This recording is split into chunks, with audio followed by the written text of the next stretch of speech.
ਜਮਾਤ ਦੀ supplementary sheets Parmesh ਸੰਖਿਆਵਾਂ ਨੂੰ ਅੰਸ਼ ਵਟਾ ਹਰ ਦੇ ਰੂਪ ਵਿੱਚ ਲਿਖਿਆ ਸਕਦਾ, ਭਿੰਨ ਦੇ ਰੂਪ ਵਿੱਚ ਲਿਖਿਆ ਜਾ ਸਕਦਾ ਹੈ। ਯਾਦ ਰੱਖਣਾ, ਹਰ ਹਮੇਸ਼ਾ ਹੀ ਨੋਨ ਜ਼ੀਰੋ ਹੋਣਾ ਚਾਹੀਦਾ ਹੈ ਕਿ ਸਿਫਰ ਨਹੀਂ ਹੋਣੀ ਚਾਹੀਦੀ। ਠੀਕ ਹੈ ਜੀ। ਆਪਾਂ ਹੁਣ ਇਸ ਦਾ ਪਹਿਲਾ ਸਵਾਲ ਕਰਦੇ ਹਾਂ ਕਿ ਆਪਾਂ ਥੈਲੀ ਵਿੱਚੋਂ ਦੇ ਦਿੱਤੀ ਹੈ, ਸਾਡੇ ਕੋਲ -2 ਹੈ, ਇੱਕ ਅੰਕ -2 ਹੈ, ਇੱਕ 1/2 ਹੈ, ਇੱਕ 0 ਹੈ, ਇੱਕ 5 ਹੈ, ਇੱਕ 4 ਹੈ, ਇੱਕ 3 ਹੈ, ਇੱਕ 9 ਹੈ, ਇੱਕ 0 ਹੈ। ਠੀਕ ਹੈ। ਪ੍ਰਾਕ੍ਰਿਤਿਕ ਸੰਖਿਆਵਾਂ ਉਹ ਸੰਖਿਆਵਾਂ ਹੁੰਦੀਆਂ ਹਨ ਜਿਹੜੀਆਂ ਸੰਖਿਆਵਾਂ ਇੱਕ ਜਾਂ ਇੱਕ ਤੋਂ ਵੱਡੀਆਂ ਹੋਣ। ਕਿਹੜੀਆਂ ਉਹ? 3 ਵੀ ਆ ਗਈ, ਇਹਦੇ ਵਿੱਚ 4 ਵੀ ਆ ਗਈ, 5 ਵੀ ਆ ਗਈ ਅਤੇ 0 ਵੀ ਆ ਗਈ। 3 4 5 ਅਤੇ 9 ਸਾਡੇ ਕੋਲ ਪਹਿਲੇ ਖਾਨੇ 'ਚ ਆ ਗਿਆ 3 4 5 ਅਤੇ 9। ਹੁਣ ਦੂਸਰਾ ਖਾਨਾ ਪੂਰਨ ਸੰਖਿਆਵਾਂ ਵਿੱਚ ਸਿਫਰ ਤੋਂ ਸ਼ੁਰੂ ਹੁੰਦੇ ਆ। ਇਹ ਸਾਰੇ ਅੰਕ ਪਲੱਸ ਕੀ ਆ ਜਾਣੀ ਨਾਲ 0। ਪਹਿਲੀ ਖਾਨੇ ਵਾਲੇ ਸਾਰੇ ਅੰਕ ਪਲੱਸ 0 ਵਿੱਚ ਆ ਜਾਣੀ, ਹੋਰ ਨਾਲ 0 ਇੱਕ ਐਡ ਕਰ ਦਿਓ। ਸੰਪੂਰਨ ਸੰਖਿਆਵਾਂ ਵਿੱਚ ਇਹ ਵਾਲੇ ਸਾਰੇ ਅੰਕ ਅਤੇ ਨਾਲ ਕਿਹੜੀਆਂ ਰਿਣਾਤਮਕ ਕਿਹੜੀ ਆ -2। ਪਰਮੇୟ ਸੰਖਿਆਵਾਂ ਵਿੱਚ ਇਹ ਸਾਰੀਆਂ ਸੰਖਿਆਵਾਂ ਅਤੇ ਨਾਲ ਭਿੰਨ ਵਾਲੀ ਕਿਹੜੀ 1/2। ਹੁਣ ਤੁਸੀਂ ਸਮਝ ਹੀ ਗਏ ਹੋਗੇ ਕਿ ਆਹ ਸਾਡੇ ਸਭ ਤੋਂ ਵੱਡੀ ਥੈਲੀ ਹੈ, ਇਹਦੇ ਵਿੱਚ ਸਭ ਕੁਝ ਸਮਾ ਜਾਂਦਾ ਹੈ। ਇਹ ਉਸ ਤੋਂ ਛੋਟੀ ਹੈ, ਇਹਦੇ ਵਿੱਚ ਭਿੰਨਾਂ ਵਾਲੀਆਂ ਸੰਖਿਆਵਾਂ ਨਹੀਂ ਆਉਂਦੀਆਂ। ਜਿਹੜੀ ਇਹ ਵਾਲੀ ਹੈ, ਇਸ ਵਿੱਚ ਰਿਣਾਤਮਕ ਨਹੀਂ ਆਉਂਦੀਆਂ, ਬਾਕੀ ਸਾਰੀਆਂ ਸਿਫਰ ਵੀ ਆਉਂਦੀ ਹੈ। ਇਹ ਵਾਲੀ ਥੈਲੀ ਸਭ ਤੋਂ ਛੋਟੀ ਹੈ, ਇਸ ਵਿੱਚ ਸਿਫਰ ਨਹੀਂ ਆਉਂਦੀ, ਨਾ ਹੀ ਰਿਣਾਤਮਕ ਆਉਂਦੀਆਂ, ਨਾ ਹੀ ਭਿੰਨਾਂ ਵਾਲੀਆਂ ਆਉਂਦੀਆਂ ਹਨ। ਇਹਦੇ ਵਿੱਚ ਸਿਰਫ ਧਨਾਤਮਕ ਸੰਖਿਆਵਾਂ ਆਉਂਦੀਆਂ ਹਨ 1 ਤੋਂ ਉੱਪਰ। ਠੀਕ ਹੈ, ਇਹ ਸਾਡਾ ਪਹਿਲਾ ਸਵਾਲ ਹੋ ਗਿਆ। ਇਸ ਦੇ ਨਾਲ ਸਾਡਾ ਦੂਸਰਾ, ਸੰਖਿਆ ਰੇਖਾ ਦੇ ਉੱਪਰ ਅੰਕਾਂ ਨੂੰ ਦਰਸਾਓ। ਸਾਨੂੰ ਇੱਕ ਸੰਖਿਆ ਰੇਖਾ ਦਿੱਤੀ ਹੈ, ਅਸੀਂ ਉਸ ਦੇ ਉੱਪਰ ਅੰਕਾਂ ਨੂੰ ਦਰਸਾਉਣਾ ਹੈ। ਠੀਕ ਹੈ ਜੀ, ਤਾਂ ਦਰਸਾਉਣ ਦੀ ਕੋਸ਼ਿਸ਼ ਕਰਦੇ ਹਾਂ। ਕਹਿੰਦਾ 4/3 7/3 9/3। ਥੜਾ ਹਰ ਹੈ, ਹਰ ਦਾ ਮਤਲਬ ਉਨੇ ਬਰਾਬਰ ਹਿੱਸੇ ਹੋਣੇ ਬਹੁਤ ਜ਼ਰੂਰੀ ਹਨ। ਦੇਖੋ 0 ਤੋਂ 1 ਤੱਕ ਕਿੰਨੇ ਹਿੱਸੇ ਹਨ ਬਰਾਬਰ ਹਿੱਸੇ? ਕਿਤੇ 1 2 ਅਤੇ 3। ਬਿਲਕੁਲ ਸਹੀ ਹੈ। ਇੱਦਾਂ ਹੀ ਅੱਗੇ ਵੀ 3 ਹਿੱਸੇ ਕੀਤੇ ਹੋ। ਅਸੀਂ 9/3 ਨੂੰ ਲੱਭਣ ਦੀ ਕੋਸ਼ਿਸ਼ ਕਰਦੇ ਹਾਂ। 9/3 ਨੂੰ 0 ਸ਼ੁਰੂ ਕਰ ਦਿਓ। 1 2 3 4 5 6 7 8 9। ਇਹ 9ਵਾਂ ਅੰਕ ਹੋ ਗਿਆ, ਪਰ ਇਹ ਹਰ ਇੱਕ ਦੇ 3 ਹਿੱਸੇ ਕੀਤੇ ਹੋਏ ਆ, ਇਸ ਕਰਕੇ ਇਹ ਬਣ ਗਿਆ 9/3। ਇਸ ਦਾ ਸਾਡਾ ਆਨਸਰ ਆ ਗਿਆ।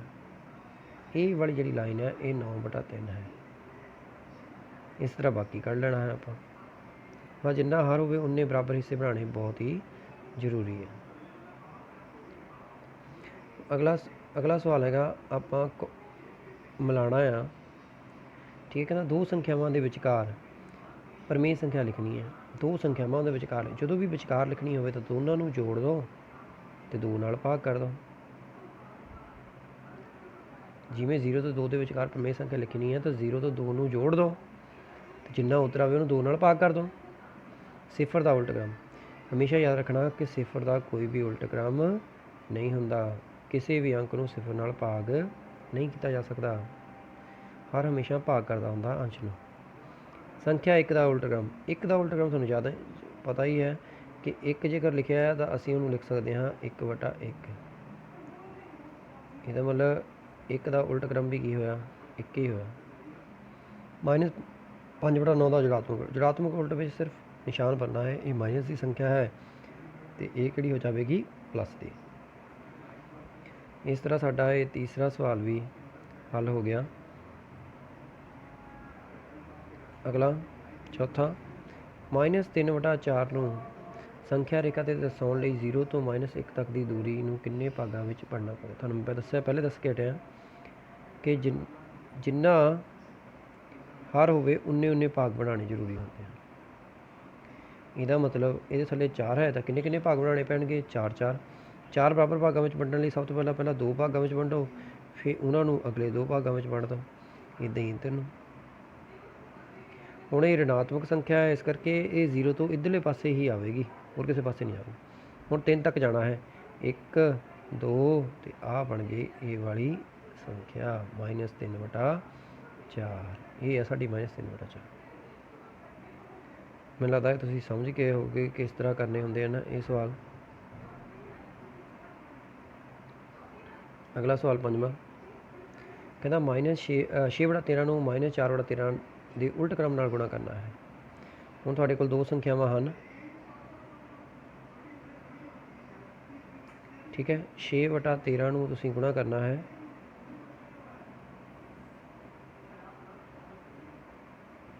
6/13 ਨੂੰ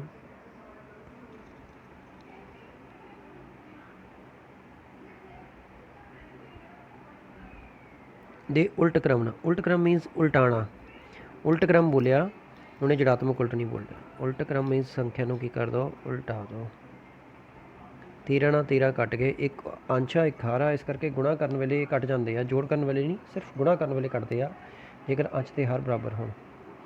6 ਤੇ 4 ਬਣ ਗਿਆ, 6 ਉੱਪਰ ਆ ਅਤੇ 4 ਥੱਲੇ ਆ। ਆਪਾਂ ਦੋਨੇ ਇੱਕੋ ਜਿਹੇ ਪਹਾੜੇ 'ਤੇ ਆਉਂਦੇ ਆ ਕਿ ਨਹੀਂ ਆਉਂਦੇ ਆ, ਮਤਲਬ ਇਹਨਾਂ ਵਿੱਚ ਕੋਈ ਵੀ SCF ਹੈਗਾ ਤਾਂ ਹਾਂ ਇਹ 2 ਦੇ ਪਹਾੜੇ 'ਤੇ ਜਾਂਦਾ। 2 ਤੀਏ 6, ਜੇ ਉੱਪਰ 2 ਨਾਲ ਕੱਟਿਆ ਤਾਂ ਥੱਲੇ ਵੀ 2 ਨਾਲ ਭਾਗ ਕਰਨਾ ਬਹੁਤ ਜ਼ਰੂਰੀ ਹੈ।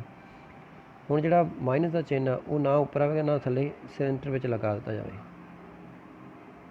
ਕਾਹਦੇ ਵਿੱਚ ਲਗਾ ਦਿੱਤਾ ਜਾਵੇ, ਸੈਂਟਰ ਵਿੱਚ ਲਗਾ ਦਿੱਤਾ ਜਾਵੇ ਅਤੇ ਅੱਗੇ ਲਿਖ ਦਿੱਤਾ ਜਾਵੇ 3 ਉੱਪਰਲਾ ਅੰਕ ਉੱਪਰ ਅਤੇ ਹੇਠਲਾ ਅੰਕ ਹੇਠਾਂ। ਇਸ ਤਰ੍ਹਾਂ ਸਾਡਾ ਉੱਤਰ ਆ ਗਿਆ -3/2।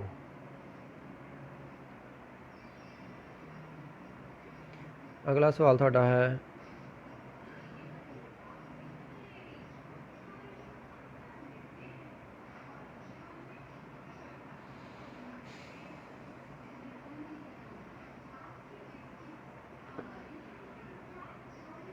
ਕਹਿੰਦਾ 1/5 ਜਮ੍ਹਾਂ 1/7 ਬਰਾਬਰ 1/7 ਜਮ੍ਹਾਂ 1/5। ਇਹ ਜੋੜ ਕੇ ਸਦੀਨ ਬਰਾਬਰ ਹੈ। ਤੁਸੀਂ ਦੇਖੋ ਜਿਹੜੀ ਸੰਖਿਆ ਅੱਗੇ ਸੀ ਉਹ ਪਿੱਛੇ ਚੱਲ ਗਈ ਅਤੇ ਜੋੜੇ ਹੀ ਕਰ ਰਹੇ ਹਾਂ ਆਪਾਂ। ਇਹਦਾ ਮਤਲਬ ਇਹ ਕੀ ਆ, ਕ੍ਰਮ ਵਟਾਂਦਰਾ ਗੁਣਾ ਹੈ। ਆਪਾਂ ਸਿਰਫ ਕ੍ਰਮ ਨੂੰ ਬਦਲ ਦਿੱਤਾ, ਅੱਗੇ ਪਿੱਛੇ ਕਰਤਾ, ਕ੍ਰਮ ਵਟਾਂਦਰਾ, ਠੀਕ ਹੈ ਜੀ। ਅਗਲਾ ਸਵਾਲ, ਸਹੀ ਗੱਲ ਦੱਸੋ। 3/10 3/10 ਹੈਗੇ ਹੀ ਆ, ਮਤਲਬ 3 ਉੱਪਰ ਆ ਅਤੇ 10 ਨੀਚੇ ਆ। ਇਹ ਅੰਕਾਂ ਨੂੰ ਕੱਢ ਕੇ ਬਾਕੀ ਸਿਫਰਾਂ ਕਾਊਂਟ ਕਰ ਲਓ। ਇਹਦੇ ਪਿੱਛੇ ਕਿੰਨੀਆਂ ਲੱਗੀਆਂ 3 ਅਤੇ ਇਹਦੇ ਪਿੱਛੇ ਕਿੰਨੀਆਂ ਲੱਗ ਗਈਆਂ 4। ਗਲਤ ਹੋ ਗਿਆ, ਨੀਚੇ ਇੱਕ ਸਿਫਰ ਪਹਿਲਾਂ ਹੀ ਸੀਗੀ ਅਤੇ ਜੇਕਰ ਉੱਪਰ 4 ਲੱਗੀਆਂ ਥੱਲੇ 5 ਲੱਗਣੀਆਂ ਜ਼ਰੂਰੀ ਸੀ, ਇਸ ਕਰਕੇ ਇਹ ਸਵਾਲ ਗਲਤ ਹੋ ਜਾਣਾ। ਤੁਸੀਂ ਕੱਟ ਕੇ ਦੇਖ ਲਓ ਸਿਫਰਾਂ ਨੂੰ। ਜੇਕਰ ਅਸੀਂ ਕੱਟਣਾ ਸ਼ੁਰੂ ਕਰੀਏ ਪਿੱਛੇੋਂ, ਜਿੰਨੇ ਵੀ ਵਾਧੂ ਅੰਕ ਲੱਗੇ ਆ, ਇੱਕ ਨਾਲ ਇੱਕ ਗਏ, ਦੂਸਰੀ ਨਾਲ ਦੂਸਰੀ ਗਈ, ਤੀਸਰੀ ਨਾਲ ਤੀਸਰੀ ਗਈ, ਚੌਥੀ ਨਾਲ ਚੌਥੀ ਗਈ, ਬਚ ਗਿਆ 3/1। ਇਹਦੇ ਅਨੁਸਾਰ 3/1 ਬਚਦਾ, ਜਦ ਕਿ ਸਾਡੇ ਕੋਲ 3/10 ਸੀ, ਇਸ ਕਰਕੇ ਇਹ ਗਲਤ ਹੈ। ਇਹ ਕੀ ਹੋ ਗਿਆ, ਗਲਤ ਹੈ। ਹਾਂਜੀ, 7ਵਾਂ ਸਵਾਲ ਦਾ ਦੂਸਰਾ ਪਾਰਟ, ਕੀ ਸੰਪੂਰਨ ਸੰਖਿਆਵਾਂ ਅਤੇ ਪੂਰਨ ਸੰਖਿਆਵਾਂ ਲਈ ਗੁਣਾਤਮਕ ਦਸ਼ਮਲਕ ਉਪਯੁਕਤ ਹੈ? ਹਾਂਜੀ, ਬਿਲਕੁਲ ਸਹੀ ਹੈ। ਗੁਣਾਤਮਕ ਦਸ਼ਮਲਕ ਉਹ ਅੰਕ ਆ ਜਿਸ ਨਾਲ ਗੁਣਾ ਕਰਨ 'ਤੇ ਸੰਖਿਆ ਵਿੱਚ ਕੋਈ ਵੀ ਫਰਕ ਨਹੀਂ ਪੈਂਦਾ। ਇੱਕ ਅਜਿਹੀ ਸੰਖਿਆ ਹੈ ਜੋ ਸੰਪੂਰਨ ਸੰਖਿਆਵਾਂ ਦੇ ਨਾਲ ਪੂਰਨ ਸੰਖਿਆਵਾਂ ਦੇ ਨਾਲ ਗੁਣਾ ਕਰਨ 'ਤੇ ਸੰਖਿਆ ਦੇ ਵਿੱਚ ਕੋਈ ਵੀ ਤਬਦੀਲੀ ਨਹੀਂ ਆਉਂਦੀ, ਇਸ ਕਰਕੇ ਇਹ ਸਵਾਲ ਟਰੂ ਹੋ ਗਿਆ। ਅਗਲਾ ਸਵਾਲ, AB - C ਅਤੇ AB - AC। ਆਪਾਂ ਇਹਨਾਂ ਵਿੱਚੋਂ ਅੰਕ ਮੰਨਣੇ ਹਨ। ਆਪਾਂ ਇਹਨਾਂ ਵਿੱਚੋਂ ਅੰਕ ਮੰਨਾਂਗੇ A, B ਅਤੇ C। ਮੰਨ ਲਓ A ਹੈਗਾ ਸਾਡੇ ਕੋਲ 1, B ਹੈਗਾ ਆ 4 ਅਤੇ C ਹੈਗਾ ਆ 2। ਠੀਕ ਹੈ ਜੀ। ਸਭ ਤੋਂ ਪਹਿਲਾ ਪਾਰਟ ਇਹ ਕਹਿ ਰਿਹਾ ਕਿ ਖੱਬਾ ਪਾਸਾ ਸਾਨੂੰ ਇਹ ਕਹਿ ਰਿਹਾ ਕਿ B ਦੇ ਵਿੱਚੋਂ C ਨੂੰ ਘਟਾ ਦਿਓ। ਇਸ B ਚੋਂ C ਨੂੰ ਘਟਾ ਦਿਓ। ਤਾਂ ਆਪਾਂ ਘਟਾਉਣ ਤੋਂ ਬਾਅਦ ਦੇਖਦੇ ਹਾਂ ਸਾਡੇ ਕੋਲ B ਚੋਂ C ਨੂੰ ਘਟਾਇਆ, 4 ਚੋਂ 2 ਕੱਢੇ, ਕਿੰਨਾ ਉੱਤਰ ਆ ਗਿਆ 2। ਹੁਣ ਕਹਿੰਦਾ ਜਿਹੜਾ ਇਹ ਅੰਕ ਆ ਇਹਨੂੰ A ਦੇ ਨਾਲ ਗੁਣਾ ਕਰੋ। A ਮੀਨਸ 1 ਨਾਲ, 2 ਏਕਮ 2, ਇਹ ਉੱਤਰ ਆ ਗਿਆ ਖੱਬਾ। ਸੱਜਾ ਪਾਸਾ ਦੇਖਦੇ ਹਾਂ। ਹੁਣ ਕਹਿੰਦਾ A ਅਤੇ B ਦੀ ਗੁਣਾ ਕਰੋ, 4 ਏਕਮ 4। ਫਿਰ ਕਹਿੰਦਾ A ਅਤੇ C ਦੀ ਗੁਣਾ ਕਰੋ, 2 ਏਕਮ 2, ਦੋਨਾਂ ਨੂੰ ਘਟਾ ਦਿਓ। ਇਹਦਾ ਉੱਤਰ ਵੀ ਕਿੰਨਾ ਆ ਗਿਆ 2। ਇਹ ਵੀ ਬਰਾਬਰ ਹਨ, ਇਸ ਕਰਕੇ ਇਹ ਵੀ ਸਵਾਲ ਕੀ ਹੋ ਗਿਆ, ਟਰੂ ਹੋ ਗਿਆ। 8ਵਾਂ ਸਵਾਲ, ਗੁਣਾਤਮਕ ਦਸ਼ਮਲਕ। ਗੁਣਾਤਮਕ ਦਸ਼ਮਲਕ ਲਈ ਸਿਰਫ ਸੰਖਿਆ ਨੂੰ ਉਲਟਾਉਣਾ ਹੀ ਹੈ। -5/7 ਤੋਂ ਕੀ ਬਣ ਗਈ 7/5, चाहे माइनस थले ला दो, चाहे ऊपर ला दो, चाहे सेंटर च ला दो। 4 सही 1/3 का आप गुणात्मक दशमलक सीधे नहीं लिख सकते। सब तो पहला इनू अणउचित भिन्न में बदलना बहुत जरूरी है। 4 सही 1/3 इन्होंने अंकों को गुणा कर दो। 4 तीए 12, वो उपरला अंक जोड़ देना होंगे ये वाला, हर हमेशा सेम रखना। तो ये बन गया 13/3। हुण इनू उल्टा के आप दसना है, की बन गया 3/13। यदा उल्ट क्रम हो गया। जुड़ात्मक दशमलक लई कुछ करने की लोड़ नहीं होती, सिर्फ निशान बदलना। ये प्लस दी है तो अगली रकम कि हो जाऊगी माइनस दी 5/4। कोई अंक बदलने की लोड़ नहीं, सिर्फ उसका चिन्ह बदलना है। 10 सही 1/10 का की बन गया प्लस का, इनू माइनस का लिख दो। 10 सही 1/10। इस तरह ये भी सवाल थोड़ा हो गया। हाँ जी, अगला है बी पार्ट, कहता 8वें का 3 के -3 जोड़े। ये आप एक्टिविटी राਹੀਂ भी देख सकते हैं। जो पहला 3 है वो प्लस से आ 3 निशान, अगला 3 माइनस से आ माइनस से। प्लस माइनस कैंसल कैंसल कितना आ गया 0। हमेशा याद रखना जेकर उस ही अंक के उसका जुड़ात्मक उल्ट जोड़िया हो जाए। 3 का जुड़ात्मक उल्ट की है -3, -3 का जुड़ात्मक उल्ट की है 3, तो हमेशा आंसर साडा जुड़ात्मक दशमलक आता है, मीनस 0 आता है। अगला भी 0 ही होगा। अगला सवाल सानू कहता है कि हल करना है। आप की करांगे इस सवाल को, सिर्फ हल करना है। 2/5 गुणा -1/3 एक संख्या है साडी, आ साडी दूसरी संख्या ते आ वाली तीसरी संख्या, 3 संख्यावां है। असीं पहलां इन्हां दोनों विच देखदे हां। 3/7 इस विच भी है, 3/7 इस विच भी है। इसनूं साझा कढिआ विद निशान -3/7। आपां -3/7 साझा कर लिया, आ भी गया ते आ भी गया, इत्थों भी निशान गया।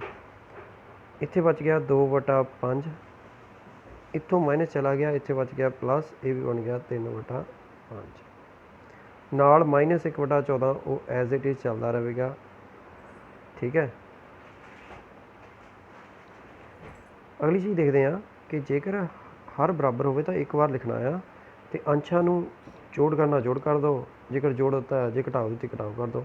यदा मतलब हर नूं एक बार लिखा जाएगा। तो 3 ते 2 का जोड़ कितना हो गया 5, ये बन गया 5/5 गुणा -3/7। 5 नाल 5 कट गए, ये बन गया -1/14। अगला स्टैप -3/7 बच गए तो -1/14 बच गए। हुण तुहानूं पहले ही पता है कि 14 बड़े हैं 7 छोटे, पर 7 के टेबल से 14 आते हैं। इसका मतलब आप 7 नूं किहड़े अंक नाल गुणा करिए 2 नाल, क्योंकि 14 बनता है। और याद रखना जो भी किसी अंक नूं आपां गुणा करके नाल दा अंक बनाने की कोशिश करते हैं, हर बनाने की कोशिश करते हैं, तो उपरले अंश नूं भी उस अंक नाल गुणा करना है, तो जो उस परमेय संख्या का तुल भिन्न मिल सके। तो यह मतलब जो थले 7 नाल गुणा करा, 7 नूं 2 नाल गुणा करके 7 दूनी 14 आता है, तो उपर भी 2 नाल गुणा करके 3 दूनी 6 ही लिखना है, 2 नाल ही गुणा करना है। हुण फिर वही गल, हर बराबर है तो कितनी बार लिखांगे, सिर्फ एक बार। ये बन गया 1/14। हुण उपरले अंक एक माइनस का है तो दूसरा भी माइनस का।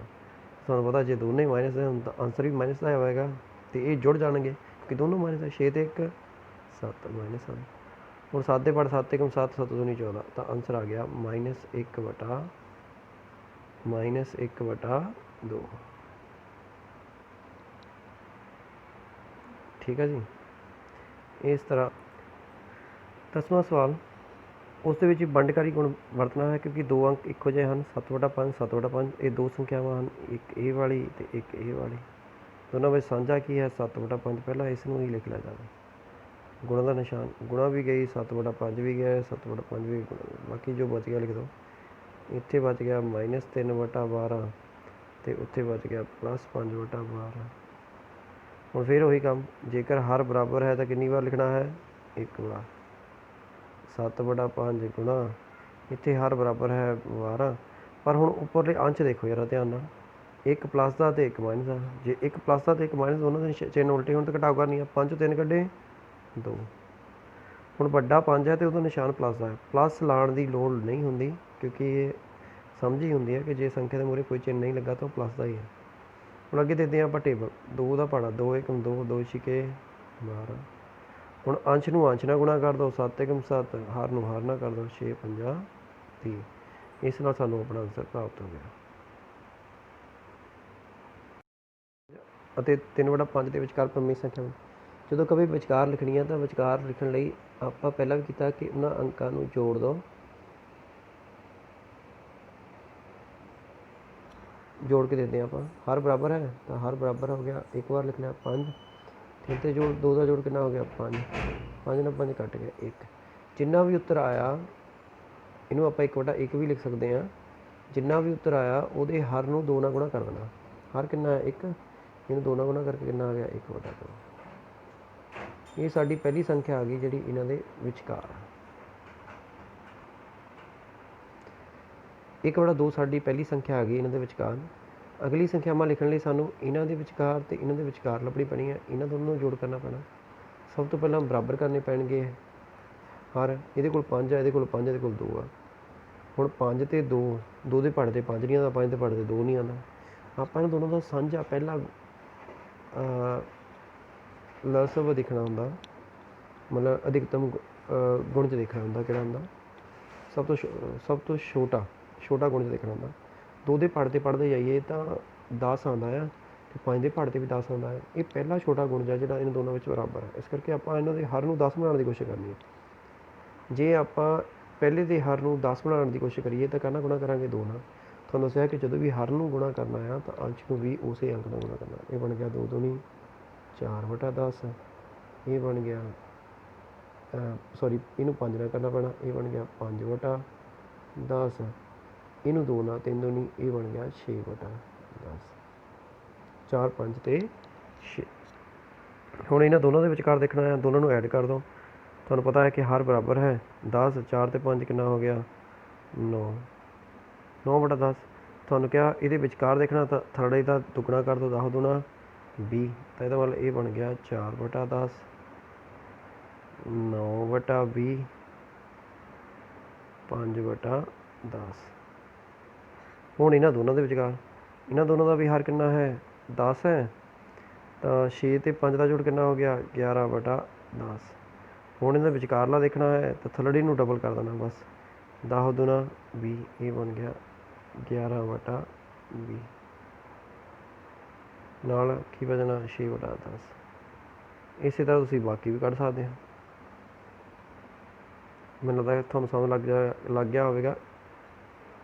ਅਗਲਾ ਸਵਾਲ ਹੈਗਾ ਕਿ -3/10 ਅਤੇ 5/2 ਦੇ ਵਿਚਕਾਰ ਆਪਣੀ ਸੰਖਿਆ ਵਿੱਚ ਸਭ ਤੋਂ ਪਹਿਲਾਂ ਇਹਦਾ ਹਰ ਬਰਾਬਰ ਕਰਨਾ ਬਹੁਤ ਜ਼ਰੂਰੀ ਹੈ। ਦੇਖੋ ਇਹਦੇ ਕੋਲ -3/10 ਹੈ ਅਤੇ ਦੂਸਰੇ ਕੋਲ 5/2। ਹੁਣ 10 ਦੇ ਪਹਾੜੇ 'ਤੇ 2 ਤਾਂ ਨਹੀਂ ਆਉਂਦਾ, ਪਰ 2 ਦੇ ਪਹਾੜੇ 'ਤੇ 10 ਆਉਂਦਾ। ਕਾਹਨਾਂ ਗੁਣਾ ਕਰਕੇ 5 ਨਾਲ। ਜੇਕਰ ਆਪਾਂ ਇਸੇ ਸੰਖਿਆ ਦੁਬਾਰਾ ਲਿਖਣਾ ਹੋਵੇ ਅਤੇ 5 ਨਾਲ ਗੁਣਾ ਕਰਨਾ ਪਵੇ ਸਾਨੂੰ ਉੱਪਰ ਵੀ 5 ਨਾਲ ਗੁਣਾ ਕਰਨਾ ਪੈਣਾ। -3/10 ਉਹ ਬਣ ਗਿਆ 5 5 25/10। ਠੀਕ ਹੈ ਜੀ। ਅਤੇ ਆਪਾਂ ਸਿਰਫ 5 ਵਰਵੇਂ ਸੰਖਿਆਵਾਂ ਲਿਖਣੀਆਂ। ਆਪਾਂ ਜਿਹੜੀਆਂ ਮਰਜ਼ੀ ਲਿਖ ਸਕਦੇ ਹਾਂ, ਕੋਈ ਇਸ਼ੂ ਨਹੀਂ ਹੈਗਾ।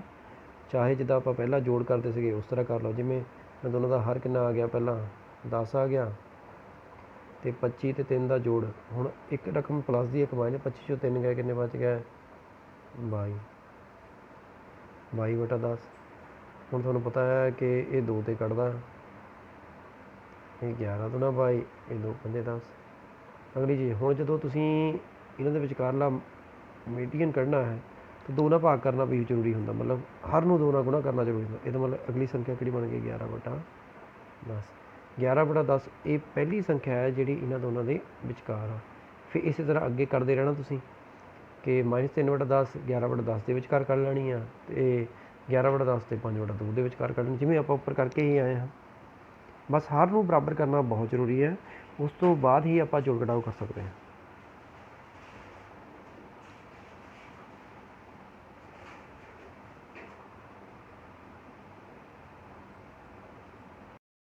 ਸਵਾਲ ਅੱਖਰ ਨਾਲ ਅੰਕਿਤ ਹਰੇਕ ਬਿੰਦੂ ਦੇ ਲਈ ਪ੍ਰਮੇਯ ਸੰਖਿਆਵਾਂ ਲਿਖੋ।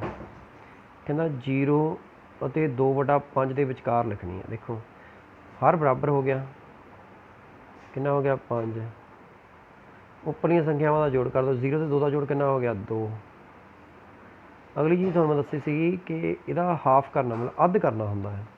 5 ਤਾਂ ਪੰਜੇ ਹਰ ਤਾਂ ਹਰ ਹੀ ਰਹਿਣਾ। ਜਦੋਂ ਇਹਦਾ ਅੱਧ ਕਰਾਂਗੇ ਇਹਦਾ ਮਤਲਬ ਇਹ ਹੁੰਦਾ ਜਦੋਂ ਵੀ ਕਿਸੇ ਚੀਜ਼ ਦਾ ਅੱਧ ਕਰਦੇ ਹਾਂ ਤਾਂ ਹੇਠਾਂ ਥੱਲੇ ਪਾਸੇ ਗੁਣਾ ਕੀਤੀ ਜਾਂਦੀ ਹੈ। ਇਹਦਾ ਮਤਲਬ ਹਰ ਨੂੰ ਕੀ ਕਰ ਦੋ 2 ਨਾਲ ਗੁਣਾ ਕਰ 2 ਨਾਲ 2 ਕੱਟ ਕੇ 1। ਇਹਦਾ ਮਤਲਬ ਆਨਸਰ ਕੀ ਆ ਗਿਆ 1/5। ਹੁਣ 3/5 ਅਤੇ 6/5 ਦੇ ਵਿਚਕਾਰ ਦੋ ਸੰਖਿਆਵਾਂ ਲਿਖਣੀਆਂ ਆਪਾਂ। ਠੀਕ ਹੈ ਜੀ। ਦੋ ਸੰਖਿਆਵਾਂ ਲਿਖਣ ਦੇ ਲਈ ਸਭ ਤੋਂ ਪਹਿਲਾਂ ਸਾਨੂੰ ਇੱਕ ਸੰਖਿਆ ਲੱਭਣੀ ਪਵੇਗੀ। ਵੈਸੇ ਤਾਂ ਨਹੀਂ ਵੀ ਕਰਨ ਦੀ ਲੋੜ, ਸਾਰੇ 5 ਦੇ ਗੈਪ ਹੈ। 3/5 ਇੱਥੇ ਕਿੰਨਾ ਆ ਜਾਣਾ 4/5, ਇੱਥੇ ਕੀ ਆ ਜਾਣਾ 5/5। 5/5 ਨੂੰ ਆਪਾਂ ਕੀ ਲਿਖਾਂਗੇ 1।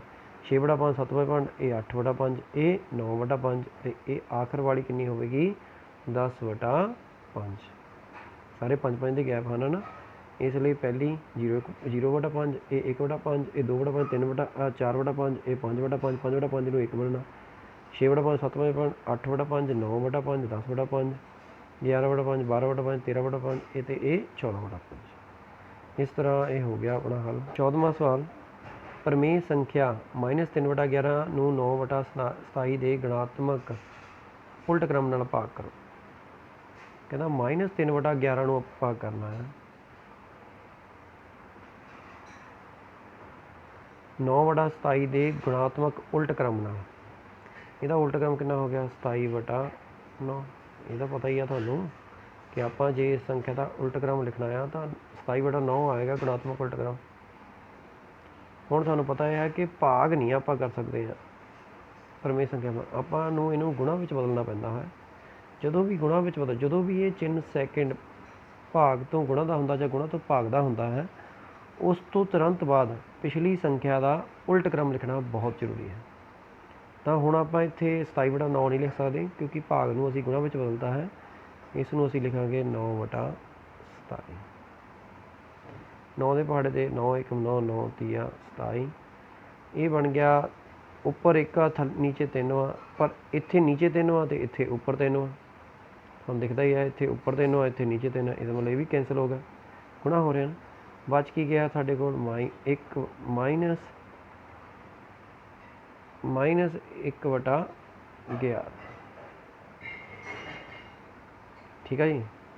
ਕੋਈ ਵੀ ਸਵਾਲ ਵਿੱਚ ਸ਼ੱਕ ਹੋਵੇ ਤਾਂ ਦੱਸ ਦੇਣਾ ਅਤੇ ਇਹਨਾਂ ਸਵਾਲਾਂ ਨੂੰ ਧਿਆਨ ਨਾਲ ਸਮਝ ਕੇ ਆਪਣੀ ਕਾਪੀ ਦੇ ਉੱਪਰ ਜਾਂ ਆਪਣੀ ਸ਼ੀਟ ਜਿਹੜੀ ਇਹ ਸ਼ੀਟ ਤੁਹਾਨੂੰ ਮਿਲੀ ਹੈ ਉਸ ਦੇ ਉੱਪਰ ਕਰੋ। ਧੰਨਵਾਦ।